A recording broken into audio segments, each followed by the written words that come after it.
যে পুলওয়ামা কাণ্ডে যখন রক্তাক্ত অবস্থায় গুলি করে মারা পড়ল, যে ফোর্সরাও বলল তাদেরকেও বাঁচাতে কেউ আসেনি, এবং যে মহিলার হাজবেন্ড মারা গেল তাদেরও বাঁচাতে কেউ আসেনি। ওখানে কোনো ফোর্স যায়নি, তাদেরকে রেস্কিউ করেনি, তাদের পাশে দাঁড়ায়নি। আর এর পিছনে কারণ কি? আপনারা, আমার যতটা জানা আছে, জঙ্গিরা মেরেছে বলা হচ্ছে। জঙ্গিরা কোনোদিন ট্যুরিজমকে মারে না।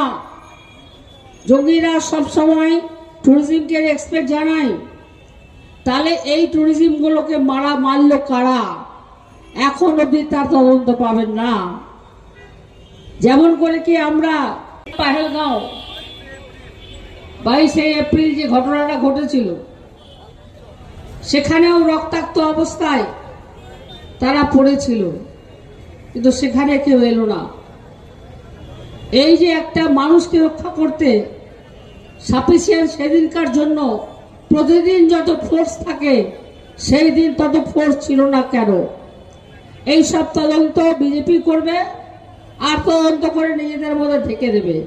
দিনের পর দিন मोदी बोले अच्छे दिन आएगा, अच्छे दिन तो नहीं आया। क्या आया? हिंदू मुसलमान से लड़ो, मुस्लिम को बाहर निकालो, उसको पाकिस्तान भेजो, बांग्लादेश में भेजो, ये हमें नहीं रखने का है। आज के एत अत्याचार चालाচ্ছে, ডিটেনশন ক্যাম্পে জোর করে মানুষকে ঢুকাবার চেষ্টা করা হচ্ছে। ধর্ম শিক্ষাটা কোথায় আছে হিন্দুদের? কোন ক্লাস বা কোনো জায়গায় একটা পাঠ আছে যে আমাদের সনাতন ধর্ম কোথা থেকে উৎপত্তি, কিভাবে সনাতন ধর্মটাকে আমরা জানবো? হ্যাঁ, আরবি শিক্ষা দিয়ে কোরআন শরীফ পাঠ করানো হয়, কিন্তু আমাদের হিন্দু ধর্মের কোনো জায়গাতে এটা নেই। ফলে আমরা বোকা হিন্দু কিছুটা হতে পারি, সবাই না হলেও। আমরা যেটা লোক যে বলে জয় শ্রীরাম জয় শ্রীরাম, ওই যে ক্যাসেট লাগিয়ে দিচ্ছে, আর সেই ক্যাসেটে দেখছে নিজের ছবি। সেই ছবি দেখে তারা সেই ক্যাসেট লাগিয়ে রামের ছবি দেখছে, আর তারা খুশি হচ্ছে, আর তারা বিজেপিকে ভোট দিচ্ছে। টেরোরিস্টরা এখানে হচ্ছে যে যারা টুরিস্ট তাদেরকে মারে না। তো আমরা পহেলগামে কি দেখলাম, যেটা ঘটনা ঘটেছে, অর্থাৎ এই যারা আজকে যে পাকিস্তানি যারা টেররিস্ট, ওরা আমাদের এখানে টুরিস্টদের মারলো। এবং এই ক্ষেত্রে তৃণমূল কংগ্রেসের তাদের অবস্থানটা কোথায়? তারা কি বলেছে?